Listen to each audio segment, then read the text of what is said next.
Selamat pagi, selamat siang. Perkenalkan, saya Cynthia Andriani. Pada pagi hari ini atau siang hari ini, waktu Indonesia, saya akan menyampaikan perkuliahan dengan tema nutrifikasi dan sebagai gambaran latar belakang mengenai background saya. Jadi, saat ini saya sedang menempuh pendidikan Master Food Nutrition and Technology di Lund University, Swedia. Dan dalam tahap pengerjaan tesis untuk jenjang S2 saya, yaitu mengerjakan proyek di Tetra Pak Processing System, Lund, mengenai rheology atau food engineering. Selain itu juga saya sedang mengerjakan proyek edukasi pangan melalui sosial media NutriBlast Project, dan sebelumnya saya sempat menempuh pendidikan undergraduate selama 4,5 tahun di Institut Pertanian Bogor, Ilmu dan Teknologi Pangan tahun 2011. Setelah lulus, saya sempat bekerja sebagai research assistant di Siva Center IPB, dan kemudian hampir 2 tahun menjadi auditor, yaitu Food Safety Specialist di NSF Asia Pacific dengan kantor di Bangkok. Berikut merupakan gambaran singkat mengenai latar belakang saya. Apabila mungkin ada yang mau ditanya atau apa, nanti feel free to contact by email. Baik, berikut adalah learning outcome dari perkuliahan yang akan saya sampaikan pada hari ini. Poin pertama, mahasiswa mampu memahami proses nutrifikasi. Yang kedua, mampu memahami tujuan dari nutrifikasi dan klaim pada kemasan pangan. Kemudian, mahasiswa juga mampu memahami konsep teknologi yang digunakan dalam proses nutrifikasi, serta mengerti wawasan seputaran proses dan teknologi terkini dalam nutrifikasi pada produk pangan. Sebelum kita mulai, akan ada pretest atau mini quiz, di mana linknya bisa diakses baik melalui handphone ataupun melalui komputer. Mohon untuk kuis ini bisa dikerjakan secara individual dan tidak open book. Jadi saya persilahkan untuk bisa mengerjakan kuis ini dan dalam waktu 10 menit.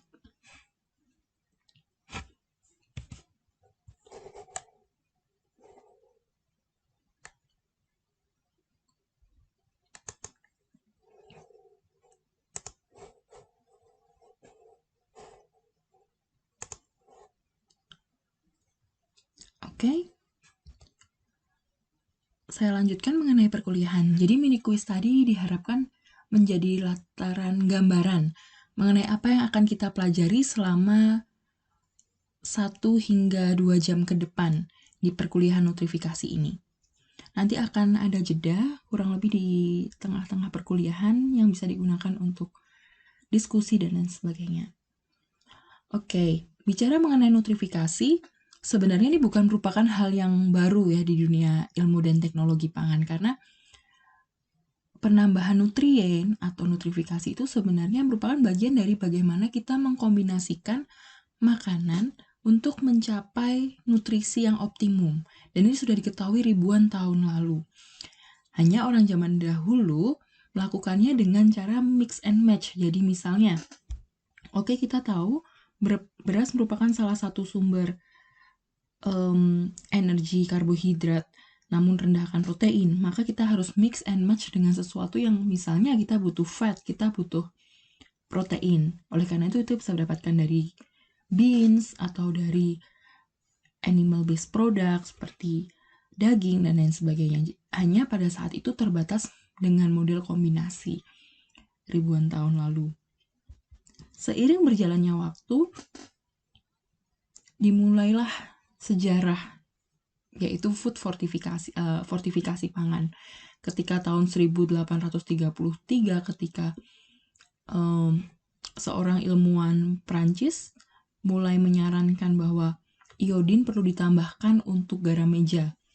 Dan saat itu juga mulai berkembang bahwa iodization atau penambahan iodin di garam meja itu mulai serentak dilakukan di Europe tahun 1900-an. Dan bahkan mencapai US juga pada akhirnya.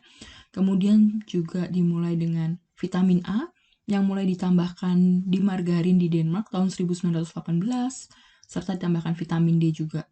Jadi memang menarik ya, karena bisa dilihat trennya adalah tadi yang pertama yaitu garam meja, kemudian yang kedua margarin, kemudian ditemukannya vitamin D dengan sumber yaitu iradiasi dari ergosterol di mana merupakan bentuk vitamin D yang aktif. Niacin juga ditambahkan di roti di USA, vitamin A, D ditambahkan di vanaspati atau sejenis minyak nabati yang biasa digunakan di India, serta folic acid di asam folat di roti. Nah, ada benang merah yang menarik dari sejarah ini, yaitu nutrifikasi ini ditambahkan pada suatu produk yang common dikonsumsi sehari-hari atau menjadi hal yang rutin untuk dikonsumsi. Dari misalnya di Denmark atau negara Skandinavia, margarin, butter itu adalah hal-hal yang sehari-hari dikonsumsi. Roti demikian juga. Dan juga di India ketika vanaspati, margarin yang memang sangat umum digunakan di sana. Jadi bisa disimpulkan bahwa nutrifikasi memang memerlukan suatu vehicle, carrier, atau kendaraan, tools, supaya bisa memberikan dampak beneficial bagi yang mengkonsumsinya. Nah, baik, kita mulai dari introduction dari nutrifikasi itu sendiri. Jadi, terminologi umum dari nutrifikasi yaitu nutrifikasi bertujuan emang untuk meningkatkan status nutrisi dari kelompok atau populasi. Dan namanya juga nutrifikasi atau penambahan nutrisi pada pangan. Nah, ini pun tanpa mempedulikan bahwa sebenarnya apa yang kita tambahkan itu memang sudah ada secara natural di makanan atau kita menambahkan sesuatu yang belum ada. Nutrifikasi ini bisa dibagi menjadi dua berdasarkan apa yang kita tambahkan. Yaitu yang pertama micronutrients atau mikronutrien, yaitu vitamin dan mineral, itu memang paling umum. Dan yang kedua, substansi lain yang memiliki nilai gizi seperti amino acid, fatty acid, fiber atau serat, macronutrients. Kalau kalian pernah dengar mungkin minuman tinggi serat atau minuman protein tinggi dengan BCAA dan lain sebagainya, itu bentuk nutrifikasi hanya dalam bentuk substansi lain dengan nilai gizi. Tapi ketika kalian lihat misalnya tinggi vitamin C atau minuman dengan tinggi zat besi, maka itu termasuk bagian yang micronutrients.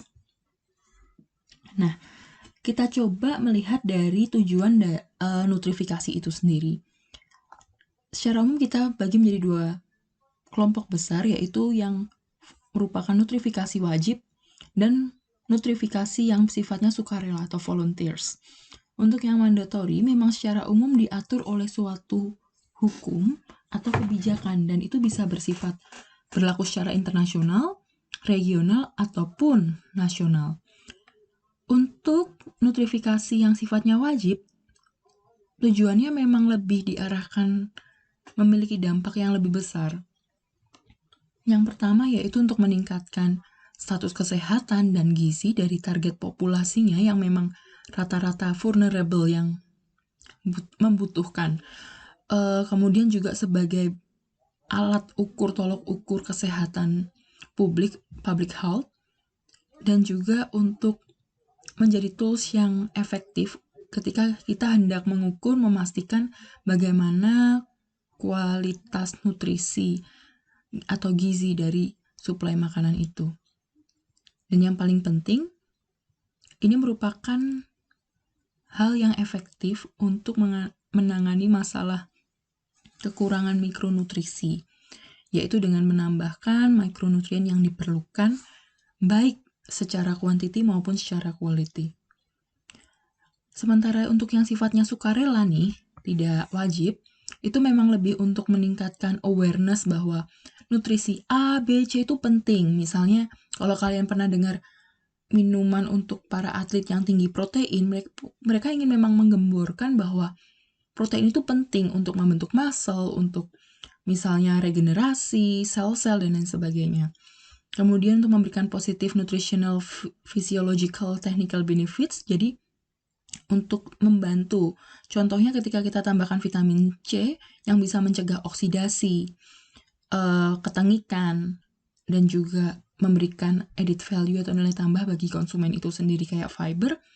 Fiber sangat bagus untuk membantu melancarkan sistem pencernaan. Kemudian kita tahu bahwa beberapa jenis protein itu membantu untuk sport science, lebih untuk atlet kepentingan-kepentingan seperti itu. Dan dilihat dari aspek bisnis juga ini merupakan strategi marketing yang cukup baik. Nah, baik voluntary maupun mandatory nutrification itu memang harus dibarengin dengan edukasi nutrisi yang baik. Jadi tidak salah kaprah atau salah klaim. Oleh karena itu nanti akan kita bahas pada selanjutnya. Nah, di sini ada kurang lebih 10 jenis produk yang mungkin kalian sudah paham, banyak di Indonesia juga. Coba ini dibandingkan, dijelaskan mana yang merupakan nutrifikasi wajib dan nutrifikasi sukarela.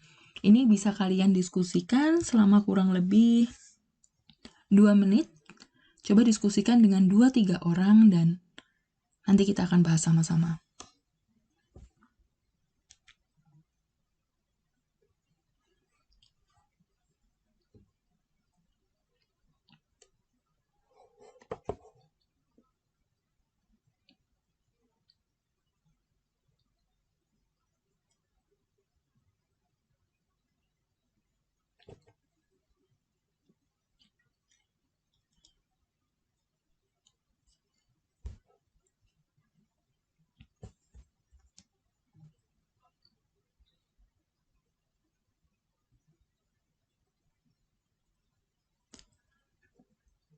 Oke, kita lanjutkan pembahasannya.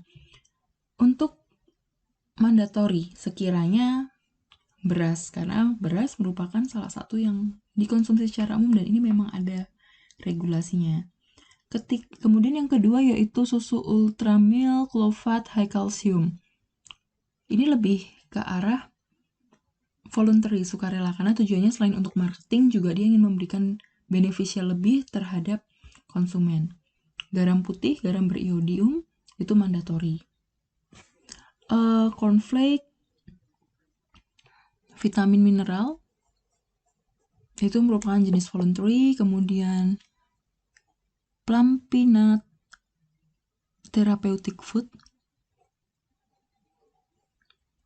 tergantung siapa yang memproduksi. Kalau ini memang merupakan produk makanan yang diproduksi secara internasional misalnya oleh WHO, bisa jadi ini merupakan mandatory karena untuk intervensi suatu daerah tertentu dan lain sebagainya. Tapi ketika plum peanut diproduksi untuk kepentingan komersial dengan berbagai kebaikan yang ada positif side, maka itu itu bisa dikategorikan voluntary. Sekiranya untuk minyak goreng dan margarin di Indonesia, kita semua tahu bahwa vitamin A menjadi sesuatu yang mandatori untuk ditambahkan. Cuman untuk omega 6 dan omega 9 ini merupakan hal yang sifatnya masih voluntary. Karena memang omega 9 dan omega 6 dikaitkan dengan polyunsaturated fat yang bisa membantu mencegah cardiovascular disease, serangan jantung, penyumbatan pembuluh darah. Jadi itu masih memberikan nilai tambah dalam hal beneficial things untuk konsumen. Cerelac, cerealia dengan klaim tinggi zat besi masih menjadi voluntary. Begitu juga dengan bubble gum, Vitagamist, tinggi kalsium, vitamin D. Begitu juga dengan UC 1000. Oke. Baik, selanjutnya kita akan diskusi mengenai klasifikasi dari nutrification itu sendiri. Ada 4 jenis grup nutrification. Yang pertama restorasi, yang kedua fortifikasi, substitusi, dan standarisasi. Ini tadi sempat muncul di kuis dan sebenarnya kita tidak perlu mengulik lebih dalam ya, karena dari dasar katanya kita mungkin bisa mengira-ngira. Restorasi kan berusaha untuk merecovery kembali apa yang sebelumnya hilang. Fortifikasi kita menambahkan sesuatu. Substitusi, untuk saling mengganti mensubstitute. For example, contohnya ada nanti akan kita bahas lebih lanjut. Untuk standarisasi bicara mengenai standar, jadi ada semacam limitasi, ada batas-batas standar yang harus dicapai. Jadi mungkin dari terminologi itu kita bisa coba refleksikan apa restorasi, apa fortifikasi, apa substitusi, apa standarisasi. Ya. Yang pertama, restorasi. Restorasi diartikan seperti tadi saya jelaskan, merupakan penambahan nutrisi pada makanan untuk menggantikan nutrisi atau nutrien yang sebelumnya ada kemudian hilang, baik pada saat handling, proses, di pabrik, didistribusikan, bahkan pada saat penyimpanan. Nah, faktanya memang secara umum 10% nutrisi itu hilang secara proses. Dan ini bisa bervariasi tergantung dari nutrisinya apa, karena masing-masing zat gizi itu memiliki sensitivitas yang berbeda-beda. Kemudian tergantung prosesnya seperti apa, bisa jadi suhu, bisa jadi cahaya, lama proses, bahkan juga penyimpanan itu berpengaruh, karena misalnya bagaimana konsumen itu menyimpan, bagaimana itu di-pack, itu sangat berpengaruh. Dan level dari restorasi itu sebenarnya tergantung dari nutrien level batas yang kita ingin address di produk akhirnya. Ini sedikit cerita. Contohnya, UC 1000 mentargetkan pada klaimnya mengandung 1000 mg vitamin C pada produk akhir ketika konsumen mengkonsumsinya. Kenyataannya, ketika dia diproses dengan panas untuk mengawetkan, otomatis vitamin C-nya akan rusak. Nah, oleh karena itu dia harus berpikir, ketika klaim 1000 mg ini adalah sesuatu yang harus dicapai, sesuatu yang harus dipenuhi ketika sampai di konsumen. Oleh karena itu, restorasi ini sifatnya adalah menggantikan nutrisi yang hilang selama proses. Ada beberapa hal penting yang perlu dipertimbangkan atau perlu dikonsider untuk restorasi ini, yaitu bagaimana sifat dari nutrisi yang menjadi target. Misalnya kelarutannya dalam air. Bagaimana, apakah dia memang larut air atau larut dalam lemak? Karena itu berpengaruh. Misalnya kita tahu bahwa vitamin C memang larut air, dan untuk produk sayuran kita banyak handling dengan air, kita cuci berkali-kali. Oleh karena itu ada kemungkinan vitamin C yang itu larut dengan air basuhan itu harus menjadi salah satu konsiderasi. Kemudian juga sensitivitasan terhadap cahaya dan terhadap panas juga. Ada beberapa mikronutrien yang sangat sensitif terhadap,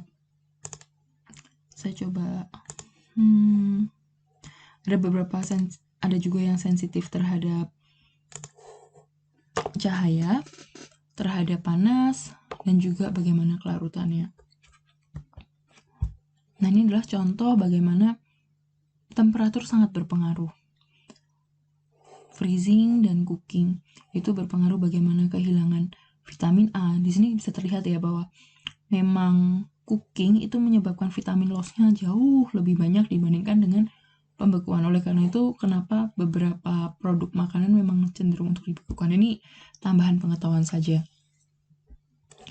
Nutrisi yang hilang selama makanan diproses itu mungkin digantikan, terutama apabila makanan tersebut merupakan sumber yang nutrisi tertentu yang sangat dibutuhkan. Ini ada beberapa contoh, misalnya mengenai beras. Beras sebenarnya kan memiliki kulit beras ya, rice bran, yang di Indonesia memang disosoh sehingga menjadi putih yang kita konsumsi sehari-hari sebagai beras. Nah, namun sebenarnya rice bran ini mengandung nutrisi yang sangat penting, contohnya zat besi, tiamin, niacin. Dan di UK sendiri ini diatur oleh law bahwa setelah milling, karena rice brandnya ini sudah di take away during milling, maka harus ditambahkan lagi supaya ada kandungannya. Nah, ini merupakan salah satu bentuk restorasi karena kehilangan nutrien selama proses. Kembali lagi kemari, kalau misalnya prosesnya tadi kan prosesnya yaitu milling.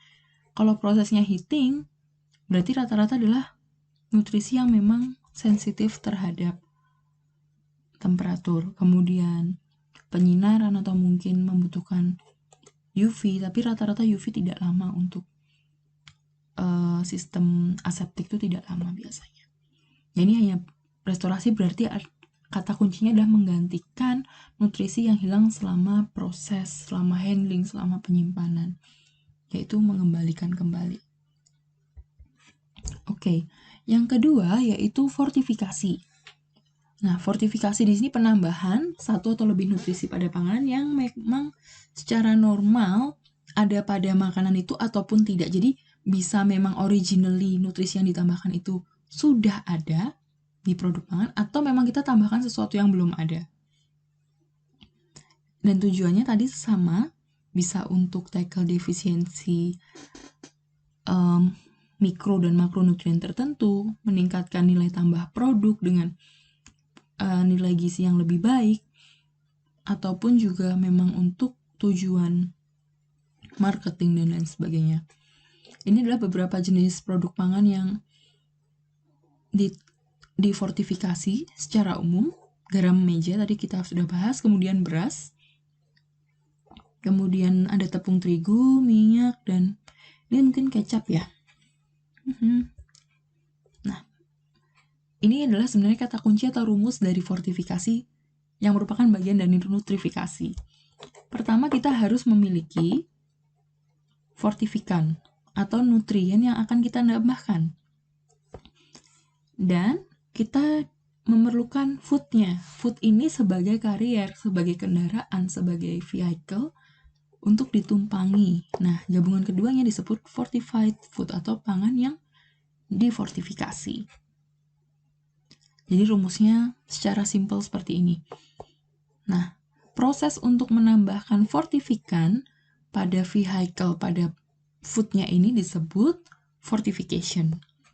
Jadi hal ini juga berlaku pada nutrification ya. Jadi kita punya added nutrient, kita punya foodnya sebagai karier, dan produk akhirnya disebut nutrified food, dan prosesnya nutrification. Nah, ini adalah contoh fortifikasi pangan yang digunakan untuk tujuan khusus public health, yaitu untuk mencegah penyakit. Dan memang karier vehicle yang ditambahkan adalah hal-hal yang sangat umum dikonsumsi sehari-hari, seperti tadi kita diskusikan di bagian awal, yaitu garam iodium, garam meja yang beriodium, terus vanaspati di India. Ini contoh-contohnya misalnya di Mesir, penambahan zat besi dan folic acid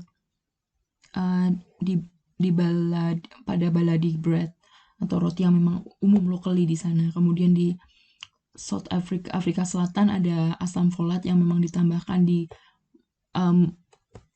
mais, tepung jagung dan juga tepung terigu, karena memang makanan di sana itu biasanya campuran tepung jagung, tepung terigu dibuat semacam stiff porridge atau apa ya, bentuknya seperti getuk. Itu merupakan makanan pokok di sana. Kemudian di Cina membutuhkan zat besi, ditambahkan di soy sauce karena memang Chinese food membutuhkan banyak soy sauce. US fluoride, dan dia tambahkan pada pasta gigi. Ya, karena memang fluoride merupakan salah satu makronutrien yang dibutuhkan untuk gigi dan tulang. Kemudian iodin. Iodin di sini ditambahkan pada garam meja. Niacin juga ditambahkan pada roti. Oke. Nah, masih ada 2 lagi untuk klasifikasinya, yaitu substitusi dan standarisasi. Oke, untuk substitusi, ini menarik. Kita lihat dulu dari contohnya. Di sini saya tampilkan gambar produk-produk vegan, plant-based milk yang ada di saat ini sedang booming. Kalau kalian pernah dengar susu dari oat, kemudian susu dari soy sangat umum di Indonesia, tapi susu dari oat, quinoa, bahkan cashew, almond. Mengapa sebegitu banyaknya? Karena memang tren gaya hidup saat ini lebih mengarahkan kepada vegan food atau mengurangi yang berbahan dasar produk berbasis hewani. Namun untuk produk berbasis tumbuhan memiliki kelemahan. Misalnya untuk vitamin D pada produk hewani itu disebut dengan vitamin D3. Sementara untuk di tumbuhan itu D2, di mana vitamin D3 ini lebih mudah untuk diserap dan memiliki bioavailability yang lebih tinggi dibandingkan vitamin dari tumbuhan ini D2. Oleh karena itu diperlukanlah substitusi untuk mengimbangi. Kemudian contoh lain, vitamin A juga. Kalau di susu-susu yang berbasis tumbuhan atau plant-based ini memang tidak sebegitu banyak dibandingkan yang berbasis hewani. Demikian juga dengan kadar protein dan fat. Oleh karena itu memang kita perlukan substitusi penggantian supaya ini menjadi sama dengan yang seharusnya. Ini adalah beberapa contoh di mana margarin sama butter berbeda ya. Kalau margarin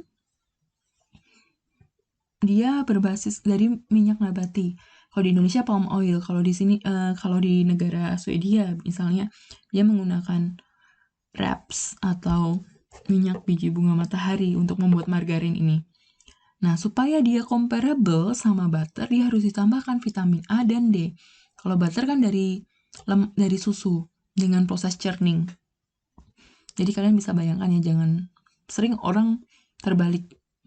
Butter dari hewani, margarin dari tumbuhan. Dimana butter dari susu. Oke. Kemudian contoh lainnya, soya-based drink, soya-based milk.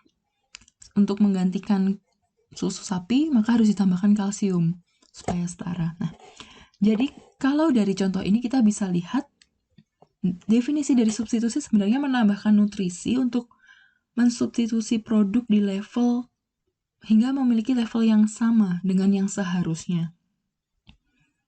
Nah, ini dikatakan juga bahwa similar nutritive value, jadi memang ada target-target tertentu dan memang ini bisa menjadi kombinasi dari nutrien yang ditambahkan, jadi nggak harus selamanya satu jenis saja substitusi, bisa beberapa jenis. Oke, yang terakhir dari klasifikasi adalah standarisasi. Ini menarik ya. Kalau kalian bayangkan kalian memiliki kebun jeruk, kemudian pasti kadang rasa jeruk itu kan asam, manis, atau mungkin berbeda, nggak semuanya sama. Nah, ini juga hal ini berlaku sama dengan susu sapi, seasonal. Jadi bisa jadi suatu kala produksinya kandungan lemaknya 3%, tapi suatu kala 3,1%, suatu ketika 2,9%. Nah, apa yang harus kita lakukan? Oleh karena itu perlu standar. Demikian juga ketika kita punya orange juice. Misalnya mau buat jus jeruk, yang kita klaim ini tinggi akan vitamin C. Suatu ketika memang produknya vitamin C-nya oke, tinggi. Tapi di musim-musim tertentu, misalnya musim kemarau atau mungkin karena serangan hama atau dan lain sebagainya, sehingga produktivitasnya rendah, airnya lebih rendah, dan vitamin C-nya pun mungkin akan berpengaruh. Oleh karena itu, diperlukan suatu standarisasi supaya mencapai level yang memenuhi baik secara kualitas maupun secara syarat. Tapi standarisasi untuk vitamin C di jus kan sifatnya lebih voluntary. Nah, ini tergantung siapa yang mengaturnya. Kemudian mix standardization ini kalau di Eropa memang ada, bahkan ada suatu alat khusus yang namanya untuk standarisasi susu, yaitu centrifugal separator. Jadi memang dia akan memisahkan. Jadi susu masuk, kemudian akan memisahkan bagian krim, lemaknya, fat, dan nanti dia akan dicek nih, ini susu masuk, kemudian akan dipisahkan. Krim itu bagian padatan lemak, skim itu yang cair. Jadi jangan bangga ketika kalian punya, oh ini skim milk, itu sebenarnya adalah susu yang sudah dikurangin krimnya, kurang gurih karena krimnya sudah diambil. Nah, susu skim milk ini kan sebenarnya yang akan, bagian cair ini yang akan kita minum nih, akan diproses nih. Dicek di sini. Ini separatornya ya. Jadi akan memisahkan. Nah, di sini cek berapa fatnya, berapa proteinnya. Oh, ternyata fatnya kurang. Maka dari krim ini akan diambil sebagian, masuk kemari. Nah, kemudian menjadilah standardized milk karena sudah terstandarisasi dengan kandungan lemak yang menjadi standar. Biasanya lemaknya sekitar, saya kurang yakin, ada 3 atau 4%. Harusnya 3% untuk lemak, 4, sekian untuk protein, kurang lebih. Nah, sisa krim ini diapakan? Nah, ini menjadi standardized cream. Ini bisa dipakai baik untuk cream cheese atau untuk buat cheese sendiri atau buat margarin dan lain sebagainya. Inilah contoh standarisasi itu penting, perlu, karena nggak selamanya selama 1 tahun itu produksinya selalu sama. Pasti akan ada titik-titik di mana ada variasi. Oke. Nah, sebelum kita lanjut, saya akan berikan break selama kurang lebih 5 menit ya. Dan apabila ada pertanyaan, sebenarnya bisa dikirimkan langsung melalui email atau boleh dikolektifkan nanti.